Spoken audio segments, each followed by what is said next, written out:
Hey, buckle up, because I've got a story that'll hit you right in the feels and keep you on the edge of your seat. Picture this. I come home one day, expecting a quiet night with my wife, only to have my entire world shattered in a single, gut-wrenching moment. I caught her, my wife of 5 years, cheating on me with none other than my best friend. Yeah, you heard that right. The two people I trusted most in this world betrayed me in the worst way possible. But that's just the beginning. What happened next is a roller coaster of heartbreak, anger, unexpected allies, shocking revelations, and twists that changed my life forever. Stick around, because you're not going to believe how this all played out. I'm just a regular guy, living what I thought was a pretty normal life in a quiet suburban neighborhood just outside of Chicago. My name's not important, but my story is. I'm in my early 30s, married to a woman named Sarah, who I thought was my soulmate. We'd been together for 5 years, building a life full of dreams, talks of starting a family, buying a bigger house with a backyard for kids to play in, maybe even taking that dream trip to Italy we always fantasized about over late-night glasses of cheap wine. She was my rock, or so I thought. And my best friend Jake? He was the guy I'd known since high school, the one who'd been there through every high and low. We'd shared countless beers at dive bars, late-night talks about life's big questions, and stupid inside jokes that nobody else got. I trusted him with my life. But man, was I wrong about both of them. Let me paint the picture of how things were before everything went to hell. Sarah and I met in college during a group project for a marketing class. She was the kind of person who lit up a room without even trying, witty, confident, with this infectious laugh that made you want to be around her. I was the shy, awkward guy who could barely string a sentence together in her presence. But somehow, I worked up the nerve to ask her out after we aced the project. To my shock, she said yes. Fast forward through years of dating, a small but heartfelt wedding at a local park, and settling into a modest two-bedroom house, and I thought we had it all figured out. Jake, on the other hand, was the brother I never had. We bonded over pickup basketball games in high school, and he was the best man at my wedding, giving a speech that had everyone in tears from laughing so hard. He was single, always the charming bachelor with a new girl on his arm every few months, but I never thought twice about him being around Sarah. Why would I? They were my people. It all started unraveling on a Thursday evening that felt like any other. I just dragged myself home after a grueling day at the office where I worked as a mid-level account manager for a logistics company. My tie was loosened, my shoulders slumped from the weight of endless spreadsheets and client calls. All I wanted was to kick back on the couch with Sarah, maybe order some pizza from our favorite spot, Tony's, and watch something mindless on Netflix. But as soon as I stepped through the door, something felt off. There was this faint smell of wine lingering in the air, which wasn't unusual. She liked to unwind with a glass after her shifts as a graphic designer. But when I saw her sitting on the couch, her phone clutched in her hand, her cheeks flushed like she'd been caught doing something she shouldn't, my gut twisted. Her eyes darted up to meet mine, and for a split second, I saw panic before she plastered on a smile. "Hey, babe, you're home early," she said, her voice a little too high-pitched. I tried to brush it off, telling myself I was just tired, overthinking things. But deep down, I knew something wasn't right. Over the next few weeks, that uneasy feeling grew into a gnawing suspicion I couldn't shake. Sarah started staying late at work, or at least, that's what she told me. Her schedule seemed to change overnight, with excuses that didn't quite add up. She'd say she had a deadline for a big client, but when I'd casually ask about the project, her answers were vague, almost rehearsed. She'd jump when I asked about her phone, quickly locking the screen like she was hiding something. I'd lie awake at night, staring at the ceiling, trying to convince myself I was being paranoid. I mean, we'd had our rough patches, sure, arguments about money, about how much time I spent at work, but nothing that made me think she'd ever betray me. I even opened up to Jake about it one night over beers at our usual haunt, a dimly lit bar called Rusty's. I poured my heart out, telling him how I felt like Sarah was slipping away. He clapped me on the shoulder, his face serious, and said, "Man, you're overthinking it. She loves you. Just give her some space." I nodded, grateful for his reassurance, but looking back, I can't believe how blind I was. Then came the night that changed everything. It was a Friday, and I decided to surprise Sarah by leaving work early. I was excited, picturing her face lighting up when I suggested a spontaneous dinner date at our favorite Italian spot, Bella Vita, where we'd had our first anniversary dinner. I even stopped by a little flower shop on the way home to grab a small bouquet of daisies, her favorite. Nothing fancy, just a little gesture to show I cared. But as I pulled into our driveway, my heart sank. There, parked right in front of our house, was Jake's beat-up old Chevy, the one with the dented fender from a fender bender we'd laughed about years ago. My mind raced with excuses. Maybe they were just hanging out, planning a surprise for my upcoming birthday, or working on some project I didn't know about. I forced a smile, trying to stay positive as I walked up to the door, flowers in hand. But when I stepped inside, the world stopped. There they were, in my living room, sitting way too close on the couch. Her hand was on his arm, and he was leaning in, his face inches from hers, a smirk on his lips like they were sharing some private joke. The air was thick with a kind of intimacy that didn't belong in my home. A half-empty bottle of wine sat on the coffee table, 2 glasses beside it, one with a faint trace of her lipstick. When they noticed me standing there, the room went dead silent. I felt the blood drain from my face, my hands trembling as I dropped the flowers to the floor, the petals scattering across the hardwood. I couldn't move, couldn't think. It was like I was watching a movie of someone else's life, not mine. But this was real, too real. All the little signs I'd ignored came flooding back in that moment. The late nights, the secretive phone behavior, the way she'd been so distant lately, even the way Jake had started avoiding eye contact during our hangouts. It all clicked into place like a puzzle I didn't want to solve. My chest tightened, my heart pounding so hard I thought it might burst. Anger, betrayal, and raw pain crashed over me like a tidal wave. I wanted to scream, to demand answers, to tear the room apart. But instead, I just turned around and walked out, the sound of my own footsteps echoing in my ears as I stumbled back to my car, leaving the door wide open behind me. I drove for hours that night, no destination in mind, just trying to outrun the images burned into my brain. How could she do this to me? How could he?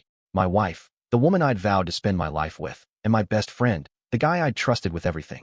How could they stab me in the back like this? Every memory of our life together felt tainted now, every laugh, every late-night talk, every moment of vulnerability I'd shared with him. I pulled over on some random back road, the tears coming hard and fast as I gripped the steering wheel, my knuckles white. I felt like I was drowning in a sea of hurt, with no lifeline in sight. My phone buzzed in my pocket, probably Sarah or Jake trying to explain, but I couldn't bring myself to look at it. I just sat there, the weight of it all crushing me. When I finally dragged myself back home, it was well past midnight. The house was dark, but I could see the faint glow of a lamp in the living room. Sarah was still there, waiting, her face a mix of guilt and fear as I walked in.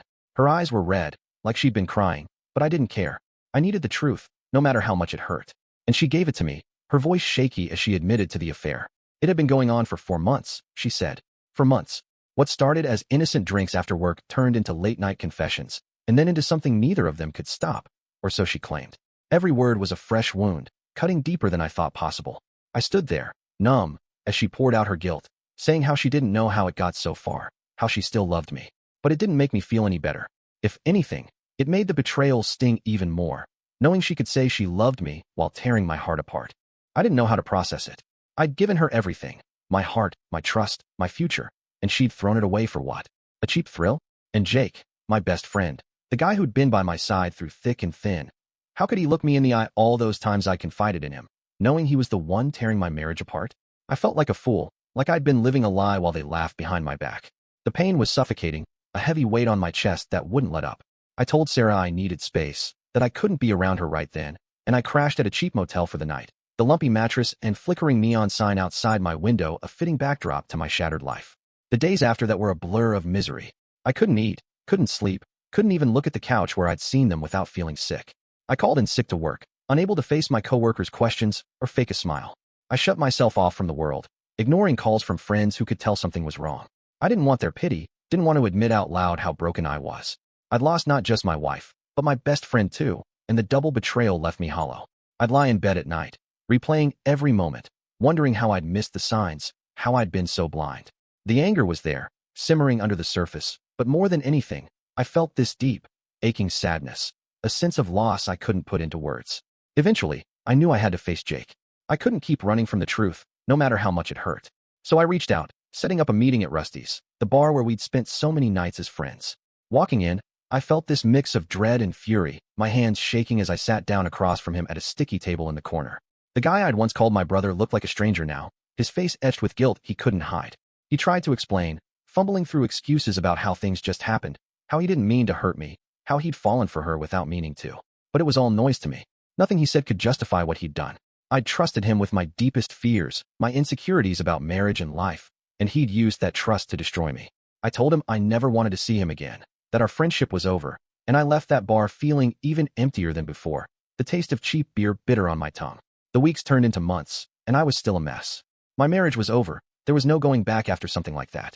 Sarah and I had a few tense conversations about logistics, splitting up our stuff, figuring out who'd keep the house. I let her have it. I couldn't stand being there anymore, surrounded by memories of a life that was a lie. I moved out, renting a small, dingy apartment downtown that felt more like a prison than a home. The walls were thin, the neighbors loud, and the faucet dripped constantly, but it was all I could afford on short notice. I'd sit there alone, staring at the peeling paint, wondering how my life had fallen apart so fast. The loneliness was crushing, but I didn't know how to reach out, didn't know how to start over. That's when I met Mia, an unexpected lifeline in the storm. Mia was a co-worker I'd barely spoken to before, a quiet woman in her late 20s who worked in HR. She'd noticed I'd been off, showing up to work looking like a zombie, and one day, she cornered me in the break room. Her dark eyes were full of concern as she asked if I was okay, her voice gentle but firm. I don't know why, but I broke down right there, spilling everything over a lukewarm cup of office coffee. She didn't judge, didn't offer empty platitudes, just listened. Over the next few weeks, she became a friend, someone I could talk to without feeling like I was burdening them. She'd lost her dad to cancer a few years back and understood grief in a way most people didn't. Mia encouraged me to start seeing a therapist, something I never thought I'd do, but I was desperate to make sense of the chaos in my head. Those therapy sessions were raw, painful, like peeling back layers of a wound that hadn't healed. I talked about the betrayal, the anger, the way I felt like I'd lost a part of myself. My therapist, a no-nonsense woman named Dr. Carter, helped me unpack the hurt, to see that Sarah and Jake's actions weren't a reflection of my worth. Slowly, I started to focus on me, rediscovering old hobbies like hiking in the nearby forest preserves and strumming my guitar, things I'd let slip during my marriage. I even joined a local hiking group Mia recommended, meeting a few new faces who didn't know my baggage. It wasn't easy, and there were days I still felt like I was drowning, but I was determined to claw my way back to some kind of normal. Letting go of the anger was the hardest part. I hated Sarah and Jake for a long time, replaying the betrayal over and over until it consumed me. I'd have nightmares about that night, waking up in a cold sweat, my heart racing. But I realized that holding on to that rage was only hurting me more. Dr. Carter pushed me to consider forgiveness, not for them, but for myself. It wasn't about excusing what they did. It was about freeing myself from the weight of their choices. It took time, a lot of time, but I started to feel lighter, like I could breathe again without the constant ache in my chest. After about a year, I dipped my toe back into the dating pool. Man, was that terrifying. I was so scared of getting hurt again, of opening up just to have my heart stomped on. I went on a few awkward dates, nothing serious, just testing the waters through apps Mia swore by. I wasn't ready to trust anyone, not yet. But then, one night at a friend's barbecue, a casual get-together Mia dragged me to, I met someone who caught me off guard. Her name was Emily, a kindergarten teacher with a warm smile and a quick wit that reminded me a little of Sarah, but in a way that didn't hurt. She was different, kind, funny, with this quiet strength that drew me in. We started talking over burgers and cheap beer, and for the first time in forever, I felt a flicker of hope. We took things slow, which was exactly what I needed. I was upfront about my past, laying it all out there on our third date at a quiet diner because I couldn't handle any more secrets.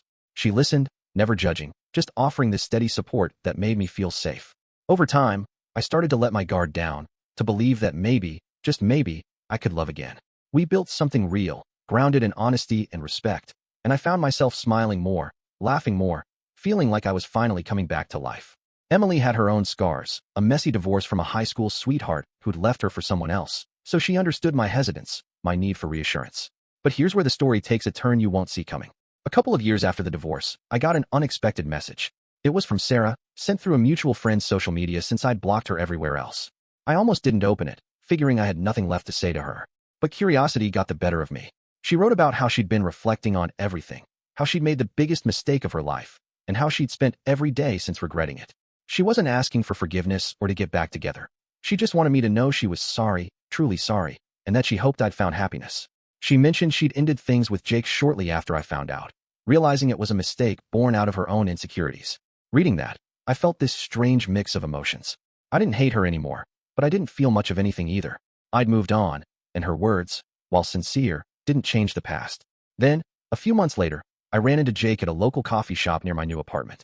It was one of those moments where time slows down, and you're not sure what to do. I could have walked away, pretended I didn't see him, but something made me stop. He looked different, older, worn down, like life hadn't been kind to him. His hair was thinning, his eyes shadowed, and he carried himself with a slump I didn't recognize. I didn't approach him, didn't say a word, but our eyes met for a brief second across the crowded room, and I saw something there. Regret, maybe. Pain. I don't know. But in that moment, I realized I didn't need closure from him. I'd already found it on my own. I turned away, ordered my coffee, and left without looking back. Now, here's the real kicker, the part that makes this whole messy journey worth it. Fast forward to today, and I'm in a place I never thought I'd be. I'm engaged to Emily, that amazing woman I met at the barbecue. We're planning a small wedding, nothing fancy, just something intimate at a lakeside venue with the people who matter most. Mia's even agreed to be one of my groomsmen, a role she jokingly accepted with a mock salute. I've rebuilt my life, piece by piece, and I'm stronger for it.